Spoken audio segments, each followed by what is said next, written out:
So what I want to start with today is going back to Ian McGilchrist's interview. I became aware of Ian McGilchrist many years ago. I came across a very, very short talk he gave at the Royal Society of Arts. It was one of those animated talks, about 15, 20 minutes long. That is still available on YouTube. If you Google McGilchrist divided mind, you'll probably find it. Kind of sums up a lot of his ideas in a very short space. They're actually quite complex, his ideas, and has in his book, The Master and His Emissary, there's just so much information. It took me about 2 years to absorb it all. I had to read a bit and stop and think about it for quite a long time, and then read a bit more, and just totally fascinating. One of the things that really, more than anything, comes across, for me at least, from his work, is this idea of us overusing the what he calls the left side of the brain, and so no reason why we can't think in that way. The left brain, this brain that's functionality, that's using linear thought, logic, kind of certainly language-based, and kind of overthinking things and losing touch with the other part of the brain that is more susceptible, more open to knowledge and information and ideas and thoughts that arise from a different type of thinking. I don't know if he talks about this in his book. I tried to find it, but I just remember this term, or I maybe even made it up, of the idea of metaphorical thinking.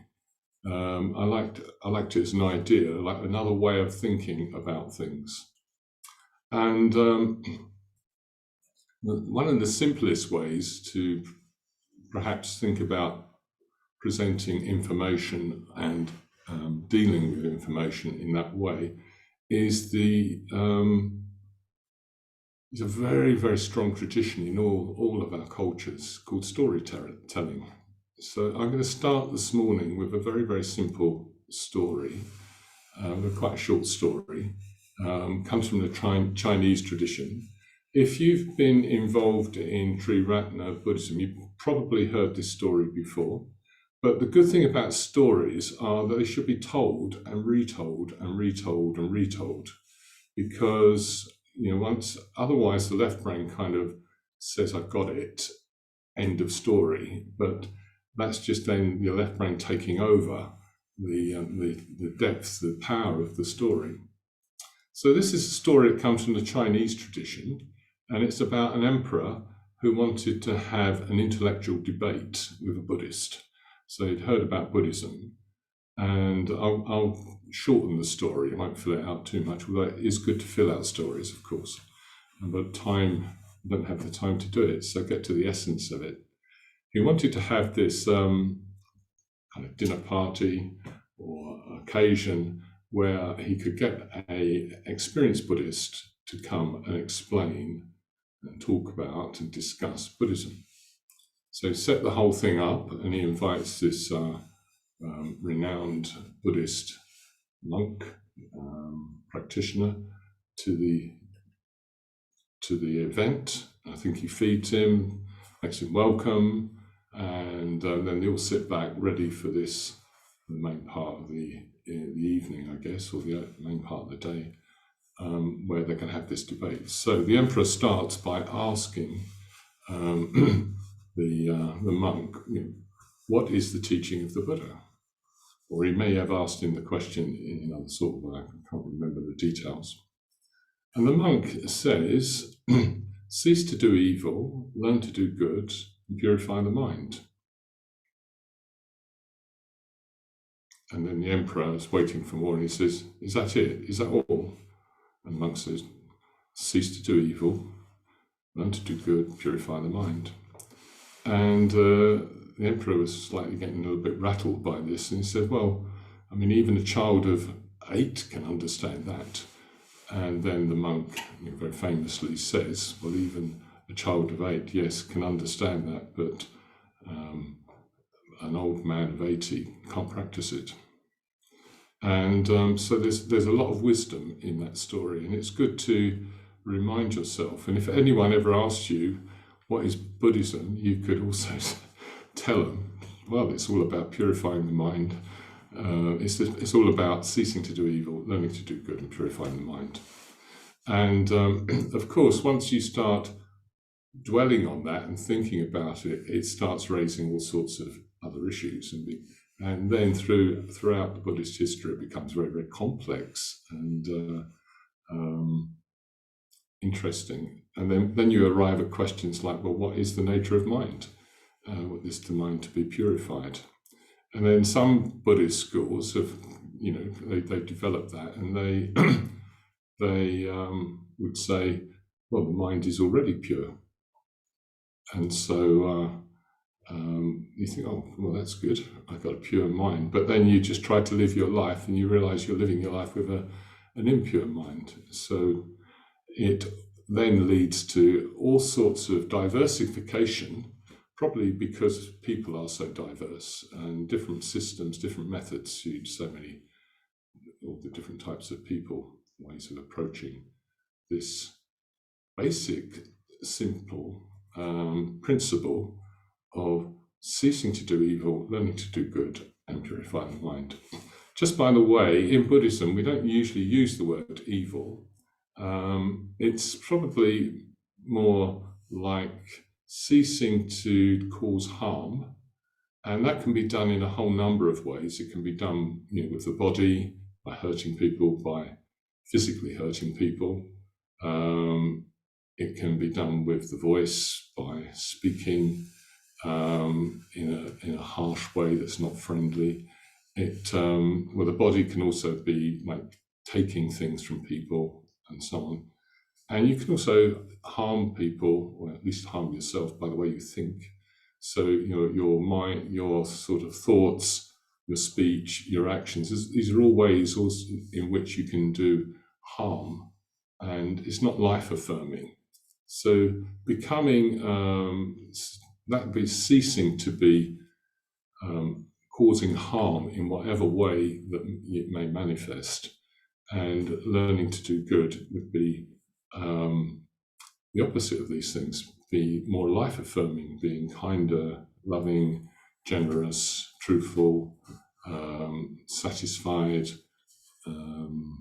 and trying to clarify your own thinking and realizing that, for instance, that a lot of your views and so on are just views. Most people don't even know where their views come from. If you actually try to, sorry, I'm segueing here, and I shouldn't do this really, but it's such an interesting question to ask yourself. You say, I really believe this. And then you say, why? Where did I get that view from? Where did it come from? I know when I asked some friends of mine, he said, I know where all my views came from. They came from my mum and dad. And so we are conditioned in a culture and society and by a family, and we adopt views. And sometimes we don't even know, we know we hold them strongly, but we don't quite understand why we have those views. So that's just a segue. I'll come back to the main point now. So the principle then of getting to know the mind, it kind of works like this. There's a Buddhist. Buddhists have loads and loads of lists of how to approach things, and one of the ways of looking at it is what's called the threefold way. And it's I use the Buddhist terms. It's sila, samadhi, and prajna, which when you translate them into English, they kind of almost mean something slightly different. But basically, it's about ethics, which is the ceasing to do evil and learning to do good, and meditation, which is like sort of quietening the mind and then allowing the mind to open up, and then for a kind of contemplation, a deep contemplation on what comes up, and wisdom starts to arise. And this process isn't necessarily linear, because often it's more cyclical, but it's cyclical in a way of a helix, of a spiral that goes one above the other. So you start off, maybe, most people start off with meditation. They want to meditate, maybe don't quite know why they want to meditate, but they've heard that meditation is a good thing to do. And then they discover that in order to go deeper in their meditation, they have to look at their life and how they're behaving and thinking about things in their life. So then they then start practicing this principle of ceasing to do so much harm, ceasing to crave for things and consume more things, perhaps, ceasing to be harsh in their speech. There's all sorts of ways where we do harm, and even in the way we think. And then this allows us, when we do this, we become the opposite, really. If we're not causing harm, we're usually helping people in some way, helping ourselves, and feeling better, more bright and more energized. And that in itself leads to the ability to go deeper in your meditation. And then as you go deeper in your meditation, more wisdom arises, and you realize, actually, I can do even more on the ethical side. So you've got this process of ethics, the sila, and then of meditation, of quietening, reflecting, absorbing, listening to ideas, views, working on them, developing wisdom, which then leads you back to realizing there's even more you can do in the purification of your mind. So it's a lovely sort of process, and it doesn't matter too much where you join it. You will eventually do all three if you wanted to rise in this helix, or some people prefer the kind of metaphor of going deeper and deeper into something that's mysterious. And it's just a very, very simple way of understanding a whole process. Then there's another really wonderful way of looking at this process as well, which comes from fairly early Buddhism, called the awakening factors. And there are how many? I think 7 of these awakening factors. And they're kind of like, you start practicing one, and on the basis of that, another one arises naturally. And on the basis of that, another arises. It goes something like, on the basis of becoming aware, simply becoming aware of what's happening, particularly in your mind, what you're doing, you will start becoming more aware. You'll discover that awareness, that you can become aware. Nowadays it's called mindfulness, but unfortunately this word mindfulness has got all sorts of other ways of looking at things. But from the Buddhist point of view, we use the word mindfulness and we use the word awareness, but it is just like the simple ability to be aware of what's going on. And if you practice doing that more and more, giving yourself space to do it in, and you can see we've been doing this in the meditations, just being aware of the thoughts arising, what happens when we try to sit and focus on one thing.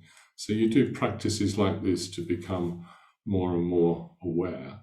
On the basis of this, what will happen is you will naturally want to go deeper and understand more of, let's call it, the nature of mind, of how we function. And if you do this, you will begin to see that this process of doing harm to people causes you to be more blocks and more tied down in a particular behavioral pattern that could be freed up. And you then start, because you're freeing up more, you get sort of an energy which allows you then to just keep much more, pay more attention to how you're behaving, and making sure that you're not doing harm, causing harm, and creating what you could call good, the opposite of that, of harm, of helping and caring and so on. And this in turn then releases even more energy. And that energy sometimes sort of bubbles up in you, quite often in meditation, when you've given yourself space and time to settle down. And on the basis of all that energy sort of welling up, you realize actually having all this energy welling up in you, it's sort of kind of exciting. And sometimes it's almost, for some people, it's almost unknowable. It's not very obvious that it's happening, but it will be happening, and you just kind of feeling, oh, this is really interesting. And then you realize actually even all this energy needs to be kind of unified and be calmed down. So there's like this power of energy that kind of flows much more smoothly in this kind of quietened mind. So you imagine being in that state of feeling you're so immensely powerful, you have all this powerful energy that you can just direct in one phase, and you quieten down with it, and you become absorbed by it, which is the next phase awakening factor. You become more awake to this energy flowing, and you feel absorbed into it. And then eventually you feel in this, you arrive at this place where you just feel you could be completely still. There's nothing you want to do. You feel totally alive, and you're not. I mean, you could say you're dead at this point, but it's not like that. It's just like you're fully alive to everything, in a way aware of everything. But you don't need anything. There's no desire to collect something, to crave for something. There's no desire to push something away.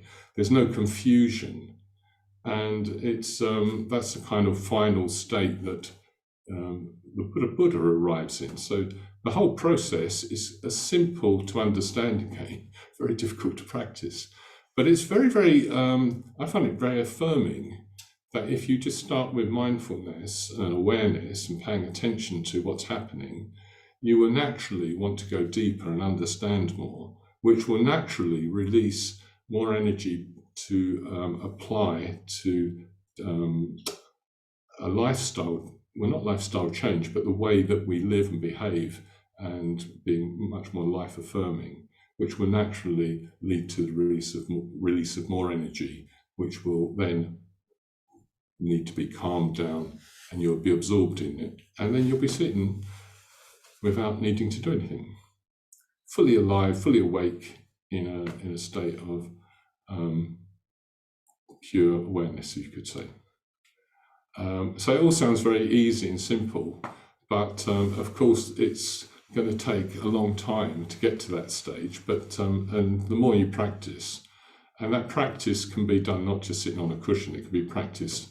And it needs to be practiced really throughout the day. So you're spending hours and hours of your day practicing this fundamental awakening of the mind.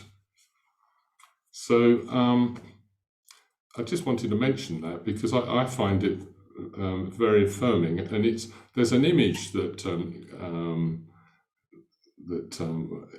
goes with this. It's something like, if you imagine a number of bowls of like a fountain that's got seven bowls in it, and water is poured into the top bowl, which would be the awareness, the mindfulness, and when the bowl fills up, it naturally overflows into the next bowl, which then gradually fills up, which naturally then overflows into the next bowl, and so on until all the bowls, there's this flow, constant flow of energy into one after the other.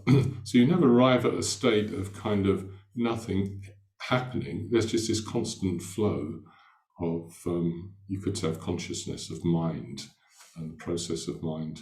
The nature of mind is that something is flowing.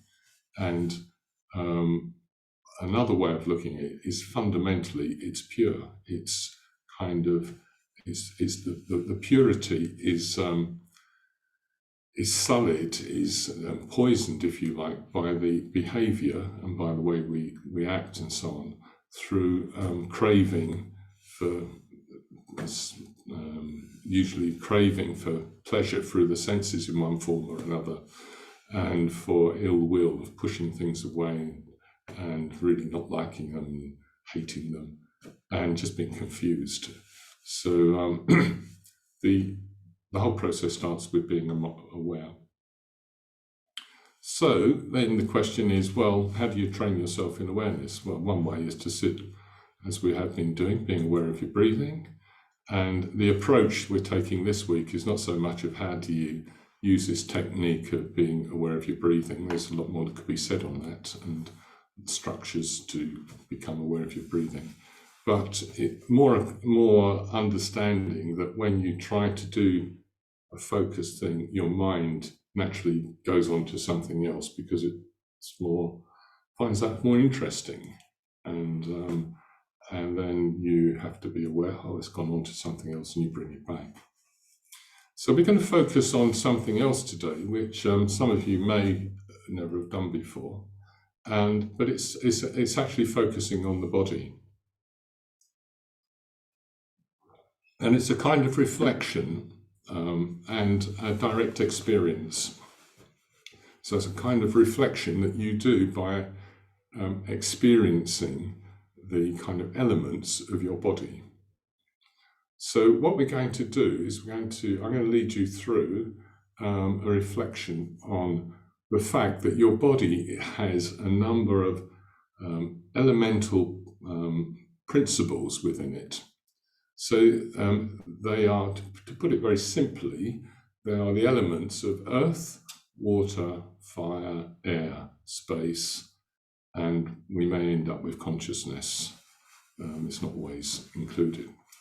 And what we're going to do is think of these things not like necessarily as lumps of earth, the earth, but the principle of solidity, of fluidity, of temperature, and of wind, of movement, of space that we're occupying, and then perhaps we'll just drop in the idea that there's consciousness at the end, because we're not really quite sure what that is, but we all have it. So that's what we're going to reflect on. And that's all we're going to do. This comes from another meditation where you do something more. I won't tell you what it is because you'll start doing it. But the reflection is just to recognize that your body has these different elements within it. And what you do in each phase of this meditation, you try to recognize, you may think a little bit about it, and then see if you can experience it. So the first one is going to be solidity. So you're going to experience, is it true? Do I have solidity in my body? Can I feel solid? And it shouldn't be too difficult to recognize that you do. Okay. And I'll just mention a few other things to reflect on, because then if your mind wanders off to thinking about breakfast or something, I'll just remind you that breakfast is also part of the element earth, of solidity, and you're going to there'll be a relationship between you and your breakfast, which I'll point out to you during the meditation. So, as always, if you're going to meditate, you need to kind of give yourself the message in a non-verbal way, a non-sort of left brain way, that you're going to meditate. So usually you do this by having a posture, sometimes a place where you go to, where you meditate, and you set yourself up in that posture. And what that's telling you and reminding you through neuro rewiring, if you like, using a sort of scientific view, is that you're about to meditate. So that's the preparation. And the more ritualized you make this, the more powerful it will be. If you just sit down in the same old chair looking at the screen, you'll just be sitting down in the same old chair looking at the screen. So you might want to turn, you might want to, people often like candles, stick of incense, or maybe that's not so popular these days because people are breathing. doesn't help, but you have an idea. I'm going to prepare for meditation. I'm going to, as best I can, clear my mind of all the stuff that just comes dribbling in or flying in, merging in. And I'm just going to create a space where I can be without really doing very much. Like your body ideally isn't doing anything. And I'll be talking and you'll be listening, so you'll be a bit of doing in that. But you could close your eyes and shut out any movements. If you feel very sleepy at the moment, you might just keep your eyes slightly open and unfocused, so that the light, which it also alters the physiology of our being through the autonomic system, wakes us up a bit more. So if you're feeling sleepy, you might try just sitting with your eyes sort of half open. You often see Buddha figures. You very rarely see a Buddha figure with the eyes closed, by the way. But we close our eyes basically to cut down the sensory input. And then start feeling feelings in the body, sensations in the body. So you know you have a body.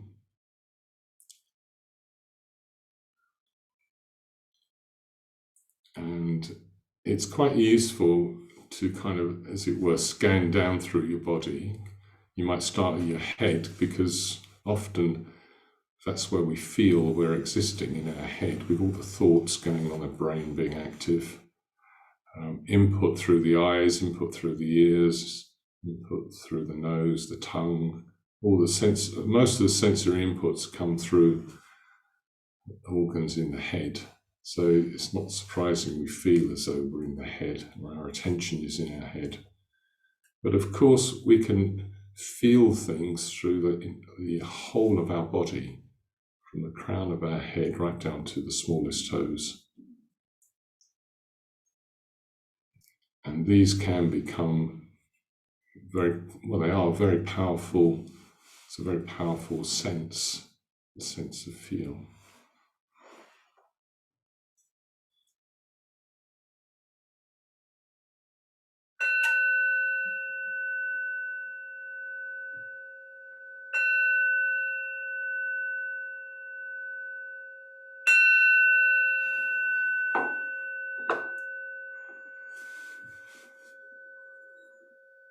So as you maybe move through your body, down through your body, feeling the weight of your body, the heaviness of your body, focusing perhaps mainly on that, like your body has what in engineering terms really, or physics terms, is called mass. You have this whole mass of weight being pulled down by the Earth's gravitational force, or gravity. I'm not even sure people understand what gravity is, but something's holding us down. We can feel that. We feel that the different parts of the body being heavy. And if you notice you're kind of resisting, like if your shoulders, you discover your shoulders are kind of not feeling heavy, let them feel heavy, so they kind of, you let go of any resisting to gravity. So you are falling into, allowing gravity, force, to make us more aware of our body. And this first stage is the stage of solidity, or earth.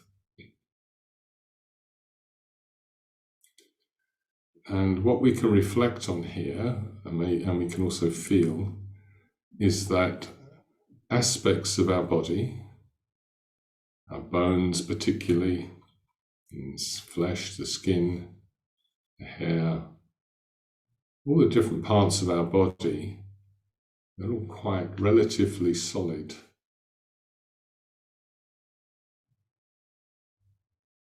And so we have within us, and it's part of our makeup, this element of earth, of solidity.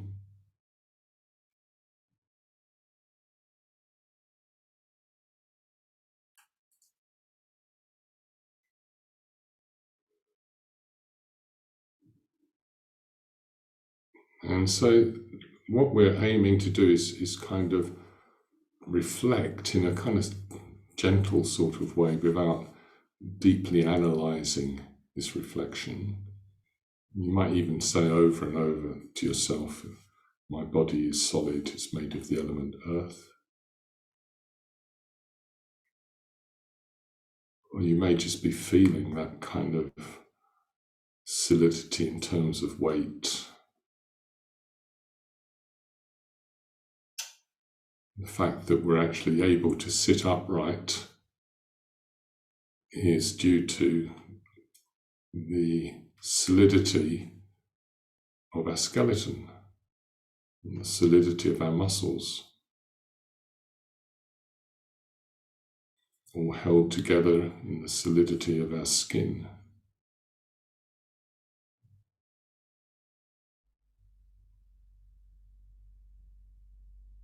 And just feeling, being aware of that for a few moments.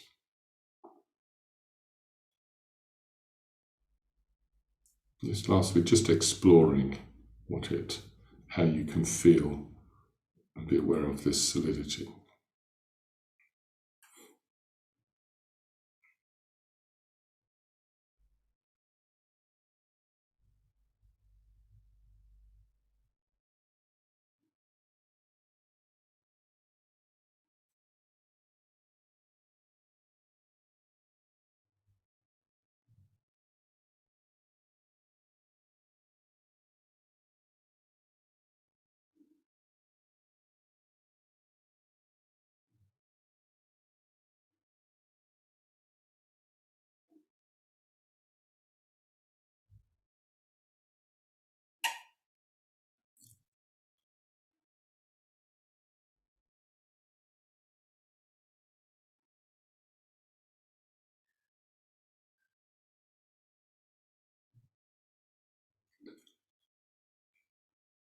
Okay, and then we come to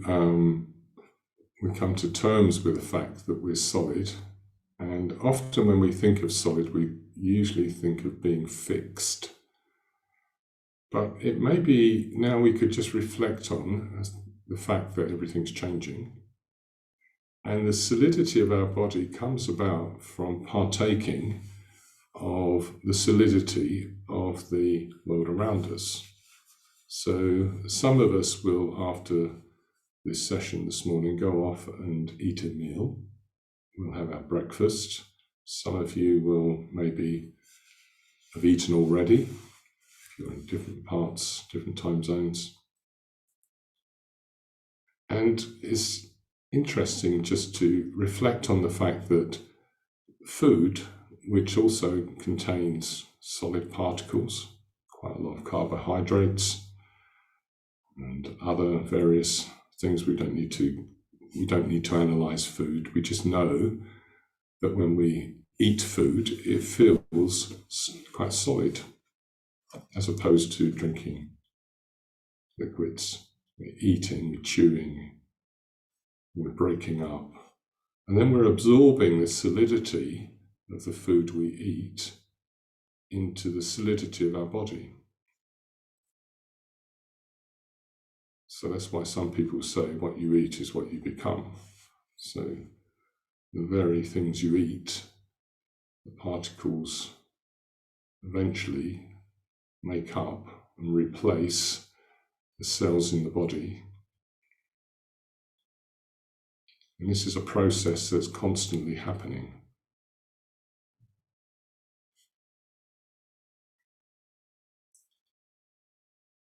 And of course, there's waste matter, solid waste matter, that is evacuated from the body. We don't need it, it's no use to us anymore. And then more solid matter comes in when we have another meal. So we're living constantly with solidity, but in a process that's not fixed, that's constantly changing. So interesting. We'll just reflect on that for a few moments.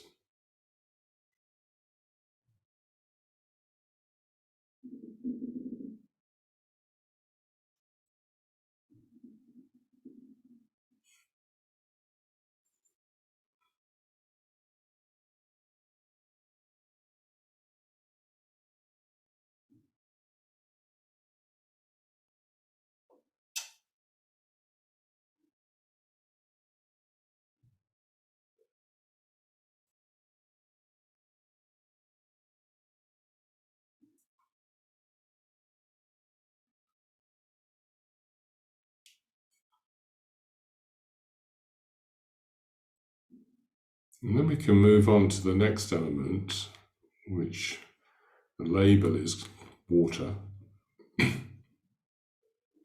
but it mainly means liquids.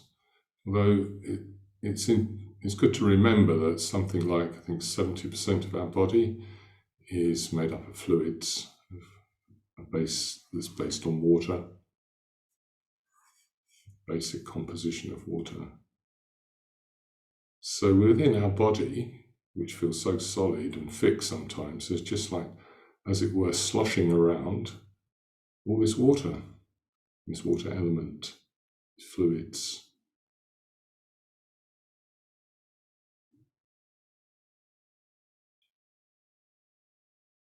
We may feel the fluid in our mouth in the form of saliva. You may feel as though there's a pulse. You can feel the pulse that tells us our blood is being pushed around the body from the heart that's pumping it.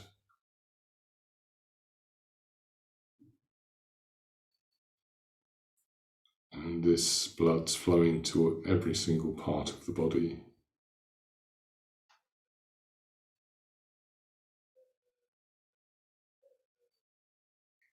So our nature is not just solid, it's also very fluid. It's like liquid flowing.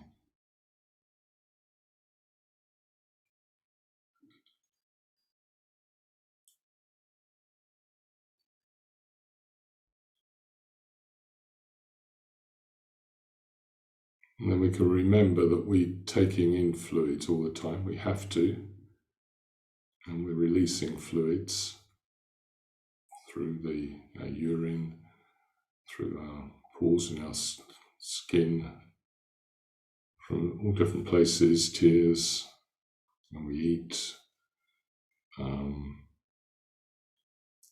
Certain amount of fluid is passed through our body. So there's this coming in of the element water and the flowing out of the element water. And a substantial part of our body is made up of this.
And then we can move on to another element. It's the element that has the label fire, which is the experience of heat or temperature.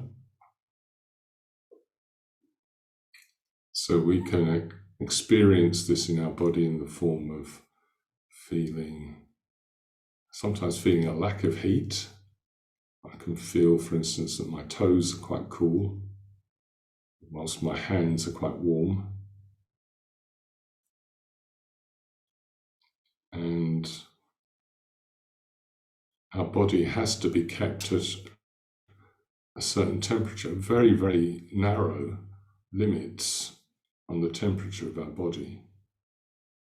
Just a few degrees either way causes illness, causes severe problems. Very, very finely balanced system of absorbing heat from outside to keep the body warm, creating heat inside through the process of breaking down food, and there's a kind of combustion system within the body as we digest food.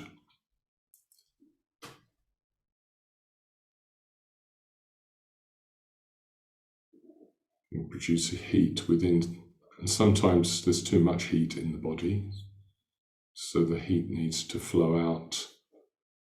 We have a system for that. So the heat all around us and within us is kind of interchanging constantly. That's the main reflection we can have. And we wear clothes in cold climates to keep the heat in so we don't lose it. And in hot places we have we don't need any clothes really to release the heat from the body, maintain this balanced temperature.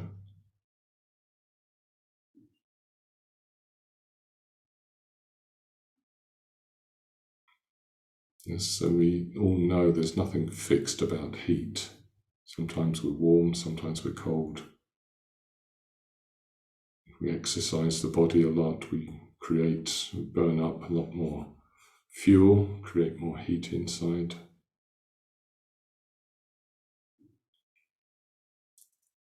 And if we are unable to move very much, sitting still, we sometimes have to have external elements that warm us up. Or we sit outside in the sun, in warm air. So we're composed, part of our composition is of this element of heat.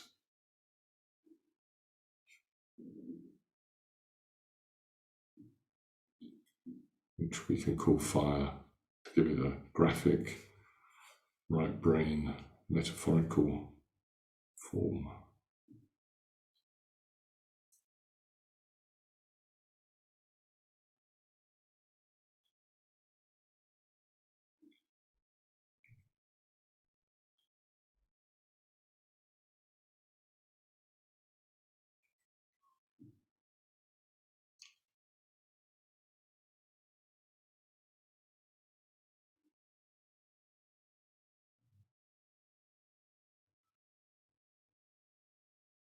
Just when the mind wanders off, just maybe ask yourself, where do I feel warm and where do I feel cold? And you can just focus on those sensations. And enjoy. If you're too hot, enjoy the parts that are cool. If you're too cold, enjoy the parts that are warmer.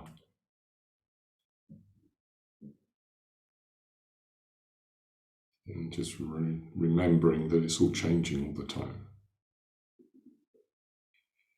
There's nothing permanent about heat, nothing still, fixed. There's nothing fixed about earth, there's nothing fixed about water, there's nothing fixed about fire. All these elements are constantly changing.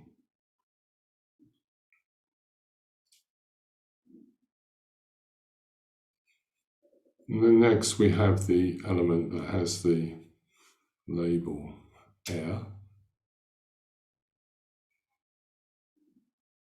So we know we breathe in the air around us, although we hardly ever remember that unless we go into a room that feels rather stuffy and kind of feel, or we go out into the fresh air and we feel, and then we remember we're breathing and experience the breath in that way. Sometimes it's called wind, but it's just that movement of air, the air around us. We can't exist without having air.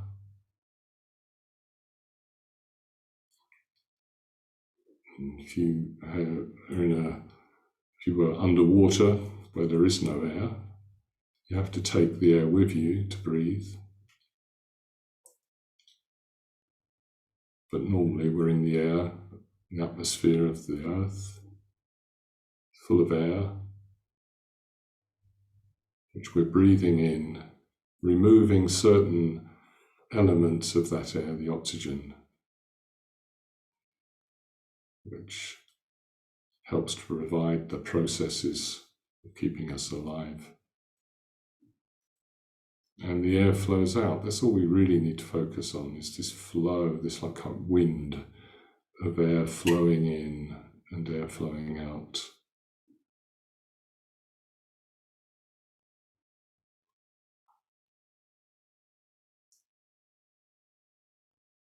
And there's quite a lot of movement in the body,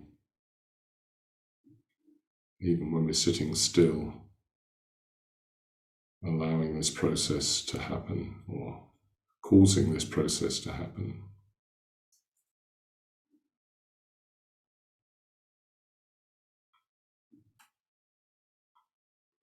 And air is something light. It floats on top of water. It's floating on top of the Earth's surface right up to the outer reaches of gravitational field into space. We're kind of swimming around in air all the time, very fluid, more fluid than liquid water.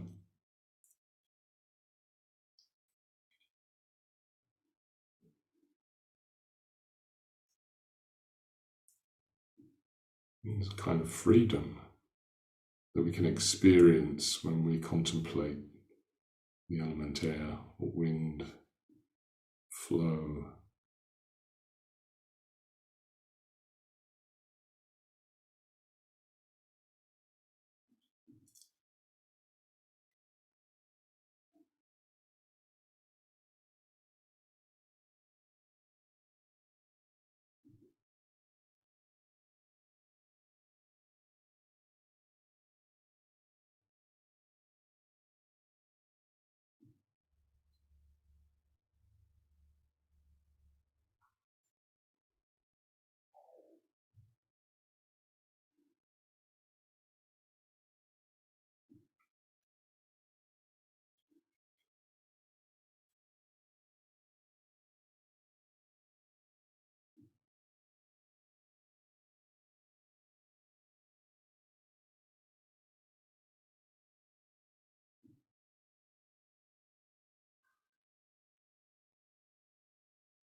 So in some of the early text of Buddhism, you find the Buddha teaching this meditation of reflection on the elements. He only uses 4 elements there in some of the texts: earth, water, fire, air. And the way we're doing this is just to reflect really on the impermanent or the ever-changing nature, the sense of flow of all these elements, which is telling us something about ourselves. that we are constantly changing. That although we often can feel fixed and stuck and limited, we can also, when we allow ourselves to reflect on it, experience it, feel the ever-changing nature of our nature. If I can say it, if that makes sense. The ever-changing processes that make up the nature of our being, of our body.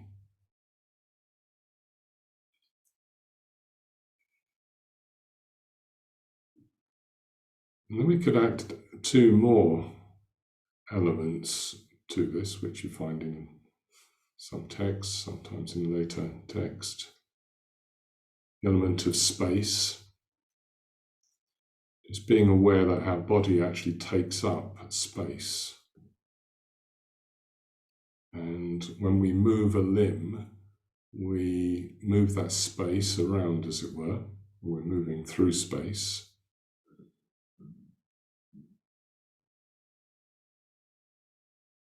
So our body is never in one shape. You could think of it as shape as well. But we're all occupying space.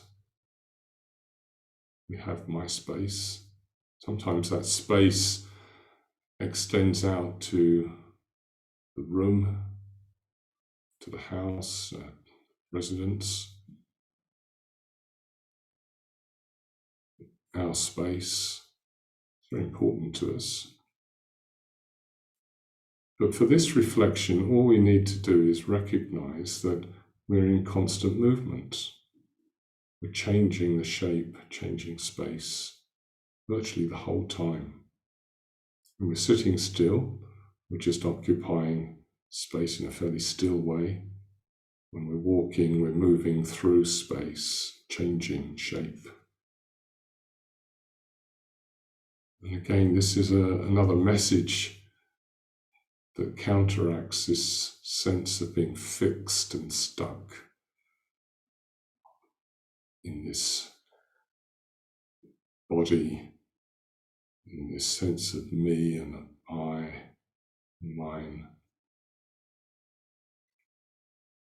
That it's all changing, it's all flowing freely, like energy, a wave, the wave that is going through the water, or the wave that's going through the air, the vibration.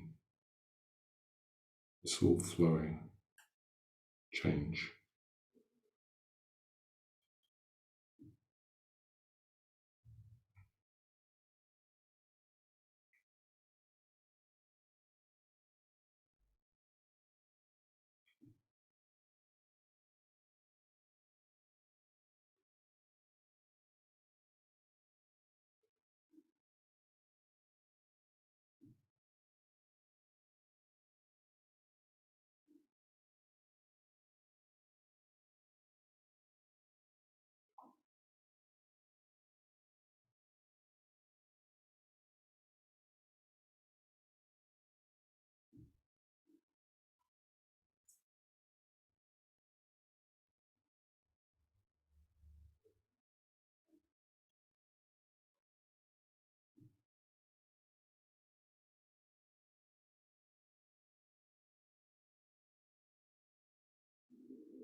And then lastly, we can reflect on the most complicated and most difficult in a way of all the elements, and that's the element of mind or consciousness.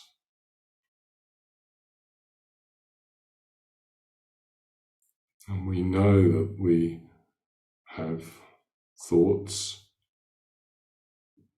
We should be even more aware after practicing, being aware of constant changing nature of our thoughts.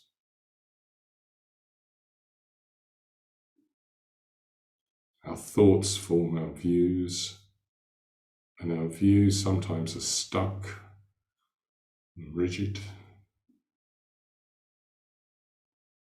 but actually are constantly changing. Even our memories of the past are often interpretations of what happened. And if you've ever told the story of your life more than once, you probably notice that it changes a little bit in the second telling, the third or the fourth or the fifth.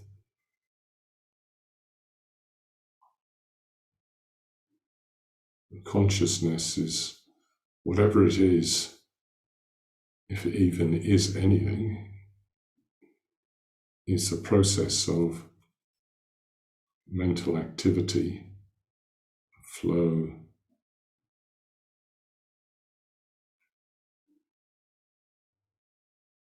ideas, emotions. Sometimes they don't have words, they just have a strong feeling, like the feeling of being happy and content, or feeling of irritation, of anger. And the object of reflecting on this is just to recognize that our mind is always changing by its very nature.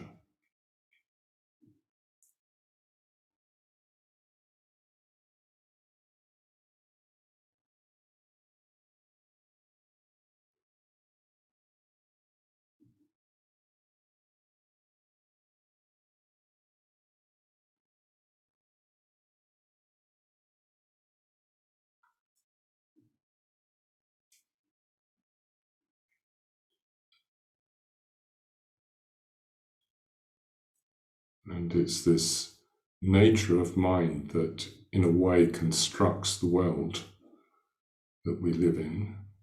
We see the world through the filters of our views,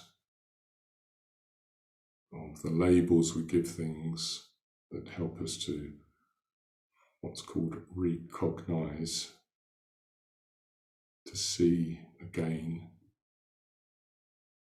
an object, tree, house. We know that's what it is. And then we seem to have this need to fix it so that we can feel that we exist as a kind of solid entity.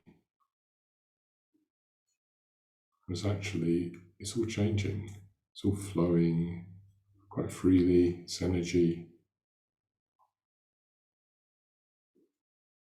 And the great message from all this is that whatever we are can be changed to something more wonderful, something more, something better than what we already have.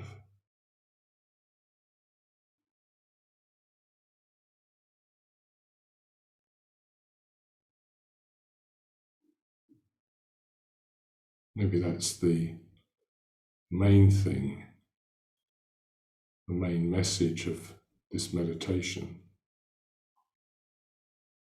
is to convince ourselves in a more, what Immergill Christ would call a right brain way, without having to analyze and think it all through. We just know more clearly, more fully, that everything is flowing and changing. And to some degree, we have control. We can change and act and think and speak in ways that will assist us in becoming more beautiful, more creative, more kind, more loving, more aware of the true nature of things.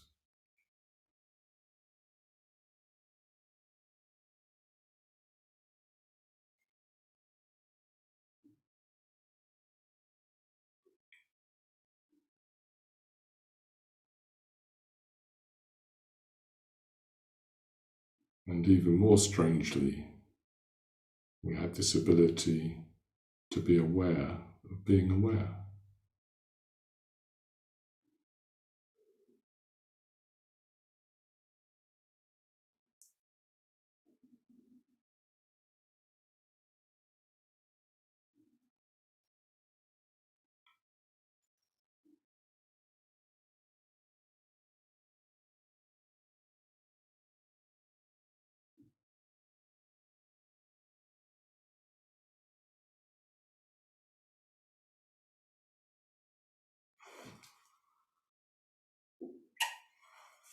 So just ending this meditation, we might just realize or just reflect on that constant nature of our flow of life that's taking place within us is also happening all around us. And we're part of everything. We're not just a little speck in a universe, speck of nothing. We are part of the whole flow of the ever-changing nature of life. So we call this in English nature, and that is its nature. That life is flowing, changing.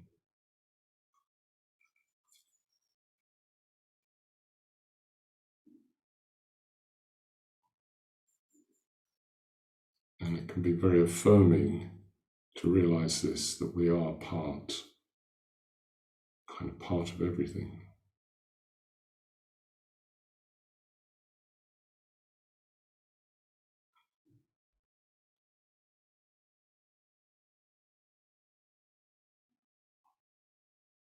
And if we were to use the name of a book called In Love with the World, this is in a way what we're in love with this ever-changing nature of life.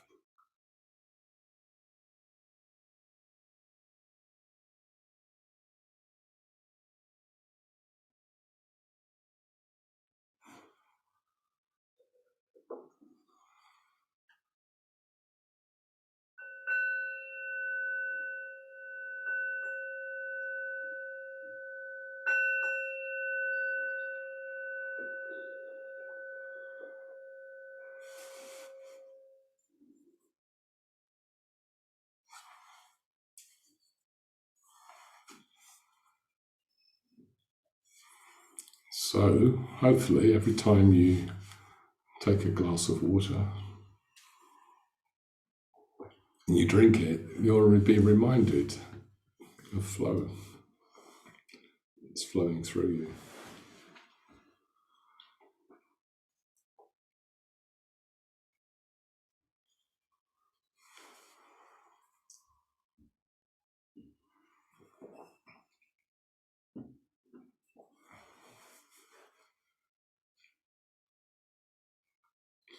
Just by the way, this is a meditation that is part of a traditional Buddhist practice, which I've just carved off part of it, like half of it really, the reflection. But I find it a very helpful way of reflecting on the body, which is the advice the Buddha gives in developing mindfulness, this first stage of awakening. Being aware of your body. So it's a different way of being aware of your body, of being aware of this constant change and all the different elements that make up our being. And it includes the mind if you use the 6 elements. So I don't know if there are any questions or any comments coming through, Nick. So Annie's saying, thank you, very inspiring teaching and meditation. Sally's asking about the book, In Love with the World. Okay. Yeah.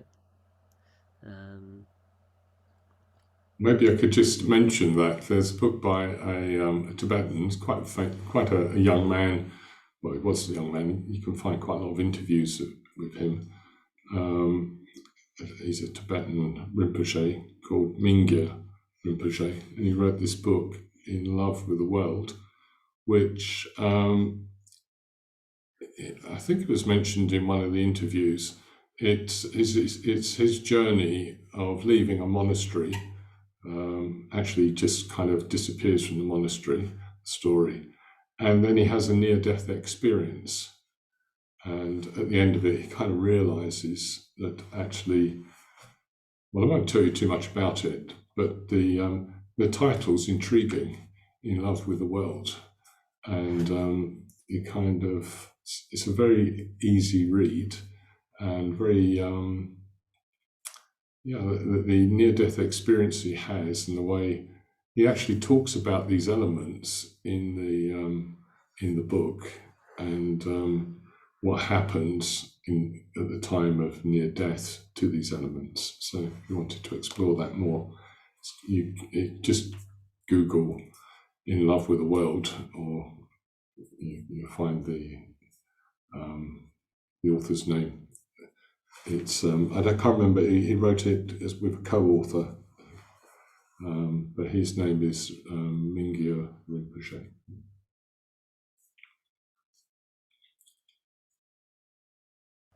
So,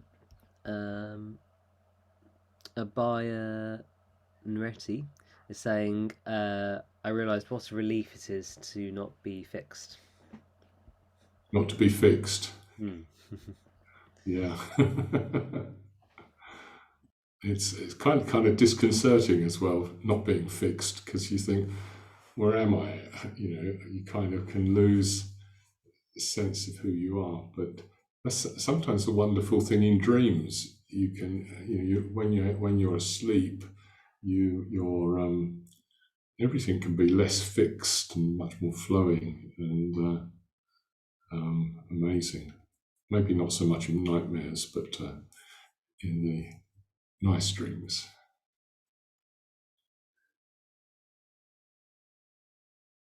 So Peter is saying, it's also true that the vast majority of cells and atoms are made up out of space. Is there any further reflection on that? Well, my reflection would be, don't reflect on it, because you kind of end up you do this left brain thing of analysing it all into its constituent parts, and actually it's a model. Atoms and molecules and space is a kind of model that you can't see, you can't experience. So it's kind of, it tells you how things operate and how they can be manipulated as well. So that's very, very useful in creating things in the world, making things happen. But I think from the perspective of trying to understand consciousness and how we're interacting with the world, it's good to remember that science, particularly that kind of science, is using models, and not to take the models for complete reality. Otherwise, you just think that there are these little things whizzing around each other. And later science kind of explains it's not really like that. It's got all sorts of strange laws at work which go outside of that model. So I find, if you're particularly interested in physics, then of course explore it. But from the point of view of coming closer to an understanding of mind, it's not always useful to try to analyze and find connections between these kind of scientific models. That would be my advice. My reflections. You asked for further reflections on this. My further reflection. Others will have other reflections. Katrina's saying, I'm preparing to visit the body of my uncle who's just passed. It was interesting to contemplate that he's still occupying space but not moving, and to contemplate his awareness/consciousness. Yeah. Well, that's, obviously if you're with someone who dies, you do see the elements disappearing. They stop drinking, the mouth becomes dry, the temperature of the body eventually dissolves, and the last thing to go is the body. And of course, if you sat long enough watching the body, you would notice the body changing. It would start dissolving in what we would call a very unpleasant way. And that is a very traditional Buddhist reflection, quite an advanced one, because it can be very depressing and not usually very helpful for people in the West to do that. But being with someone who's dying and just being able to hold that and experience it, and just remembering that it's just nature, it's just what happens, it's natural, and it's the end of one process and the beginning. And this is, something that I think the work of Penny Sartori kind of helps us to understand. It's the beginning of something else. So every ending has a beginning coming with it. There's a kind of something moving between the two. They're not like separate fixed entities. That when you're reflecting more and more on flow, you realize that even trying to find when something begins and when something actually ends is impossible. You try to get closer and closer to the point of when did this start and when did it end, and you realize there's a kind of little moment before that. And if you've got that kind of mind that reflects in that way, I've tried to do that. And the message that, all the message that we need is that things are just flowing into one sort of phase of being into another phase. And for practical purposes, which Buddhism is extremely practical, is that it's what's happening right now. That's what's important. What's happening right now is one thing is flowing into another thing. Your mood is changing, your body needs are changing, the feelings in your body are changing, everything's changing. And it's disconcerting in a way, because you think, I want to just have it still. But it's not like that. So if you can kind of go with the flow, as I say, get into the groove of the flow of things, it's just wonderful. It's like really letting yourself go into music is the sort of thing that comes to my mind. If you can really let yourself go into music that seems to be, have a certain sort of, it's difficult to describe really, but the sort of music that allows you to flow with it, into it, you experience this new type of consciousness, and it's really exciting. As you discover more and more new things, life becomes incredibly exciting. I mean, it's one of the great things about getting old. Not that many things that are good about the physical body getting old, but the fact that you can experience even more because you know more. There's no end to things that you can explore, and particularly in the mind. It's just totally, what amazing, wonderful things. No wonder Mingyur Rinpoche was in love with the world. It's in love with life, being alive. Of course, we don't always feel like that, and then we feel bad that we're not feeling like that, and then that kind of has a downward spiral into what's called depression, because everything's being pressed down. But if one can catch that happening early enough and just remembering, actually, well, I don't need to be going down, I don't need to keep ruminating, going over and over these things, but just maybe just experiencing, having a nice cup of tea or coffee or a nice glass of water or something. Go and sit in the sunshine if it's sunny, or go for a walk in the rain if it's raining, and just experience all the different aspects of life. It's a nice message, that, isn't it? So Alma is asking, in a regular practice, how often do you recommend doing this kind of meditation? Well, I doubt very much if I know anyone who does this meditation, actually, in the way I taught it. I just kind of made it up, actually. So, I think what's probably more important, personally, you could do this formally. We're doing it in a formal way, breaking it into 6 stages and reflecting on that. And it actually also has another aspect where you're reflecting on the fact one day it's all going to end and change. And it's not really very useful to do that if you're new to meditating, or if you don't have a very strong sense of self-worth and feel good about yourself. So what's probably more important is learning the art of reflecting when you're not meditating. So like the image that comes to my mind is like, I take a train, I go to Paris, I sit outside in the sunshine with a cup of coffee, watching people going by, and I'm reflecting, it's all changing. The people are just walking by, and my coffee is disappearing, and I'm feeling different.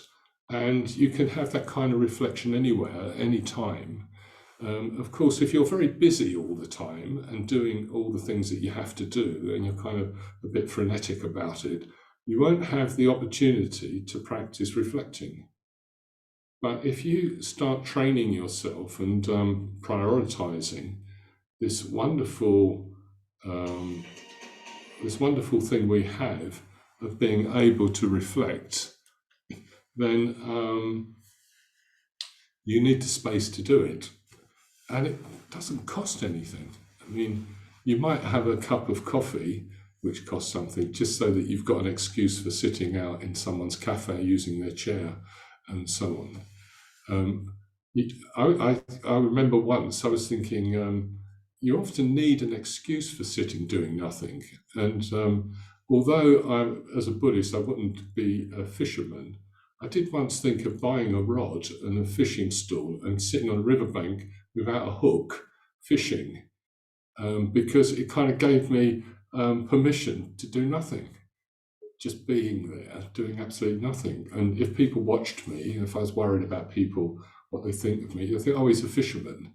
But actually I wasn't. I was just sitting there with a rod in my hand, reflecting on the ever-changing nature of things around me. So what I learned from that is that actually we don't give ourselves permission. We don't believe in the importance of just doing nothing. We're not really doing nothing. We are doing something. We're just sitting and allowing the mind to reflect on things. So that's a very positive thing to reflect on, that is life all around us, constantly changing. We're constantly changing. And we have some ability to make transform that change into becoming more. And that's the whole process, really, of certainly the fundamental principle of Buddhism is to become more and more, in the sense of becoming more and more of a human being, kinder, more friendly, more generous, etc. Sorry, I might have segued there onto another little teaching, but can't remember what the question was now. So Peter says, I often find it challenging to sit in reflection, as I feel I either need to be doing something else, or his mood can spiral down a bit. Just can you say the last bit? I didn't quite hear that. Yeah, so he says he often finds it challenging to sit in reflection. He feels he either needs to be doing something else, or his mood can spiral down a bit. Yeah. Well, if that happens to you, then probably reflecting, it may not be always so easy, except when you feel like you've got more ability to be in control of where the reflection goes. But actually, when you're watching that happening, you're reflecting on it.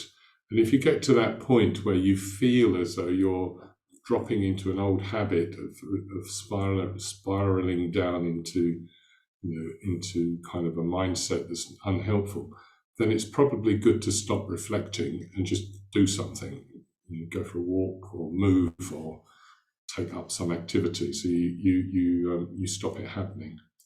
And I guess what the training would be is just you practice that more and more until you can change your habit, if it is a habit. And it may be, it goes into the whole area of kind of healthcare, which is quite complex and complicated. So I don't really want to say too much about it because it's not my qualifications. But from the point of view of reflecting, if you can be aware of that happening, you are reflecting actually at that moment, and that's good to give yourself a pat on the shoulder about, and I think, okay, now I'm going to stop reflecting and I'm going to do something, because carrying on in this way, I'm going to stop reflecting and fall into a kind of downward spiral, which won't be helpful. And it happens to all of us, actually. We might just be sitting there reflecting, and then the obvious one for me would be then you think of someone who's done something to you, like the builder who might have ripped you off for doing a job for you, and you just, oh, why did I let that happen? And I'm so stupid. And just that you reflect in a different sort of way, which is totally unhelpful. And the reflection then should be is like, oh look, I'm reflecting about the builder that kind of did something to me, and I'm going to go down the tubes here if I carry on in this way, so I'm going to stop.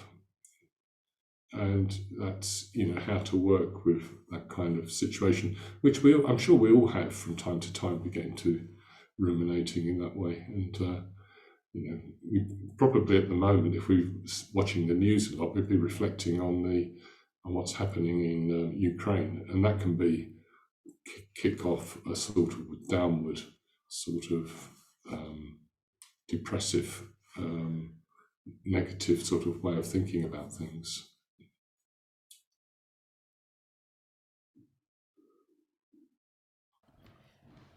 Yep, so there's no more questions, but there's a quote from Lisa, a Zen quote that she's put in. Sitting quietly, doing nothing, spring comes and the grass grows by itself. Oh, what a wonderful little saying. Yeah, little verse. Maybe that's something to put in the, if you could put that in the chat, we could all print it out and pin it to the fridge and walk by it every day and remind ourselves of what can happen when you sit doing nothing. Thank you for sharing that.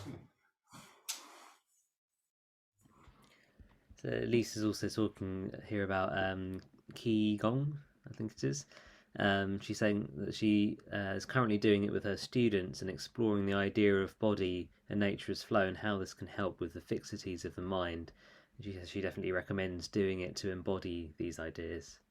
Yeah, certainly when you're doing Qigong, you can experience the sort of energy flowing through your body and doing a lot of other movements that allow you to be aware of more internal or more subtle activities or things taking place. And that's a kind of an interesting way of reflecting, actually, because it kind of is still reflecting, but it's not so sort of conceptual reflecting. It's something that you're partaking of and doing, which will be giving you knowledge, really, allowing knowledge to be evoked within you and coming closer to what life is. So you can't be sitting all the time. The body's not really designed to be still for too much. I can see there's someone here taught me that bodies are designed to move, and the best thing to do is move them. Otherwise, you kind of lose the ability to move them. So when you're moving the body, you can be experiencing the flow of energy in a kind of kinesthetic way, feeling way. How are we doing for time? I think we're more or less running out. I just wanted to mention, sorry if I haven't finished all the questions, but could ask, come back and ask tomorrow. I just wanted to say that there will be an opportunity to partake of, for those people that can get to Adhisthana, there's an event beginning, a long weekend. I think it's called Change Yourself to Change the World. Is that right, Nick? Yeah, change your mind, change the world. And even if you can't make it to Adhisthana, it's also online. It's a hybrid. Okay, brilliant. That's really wonderful.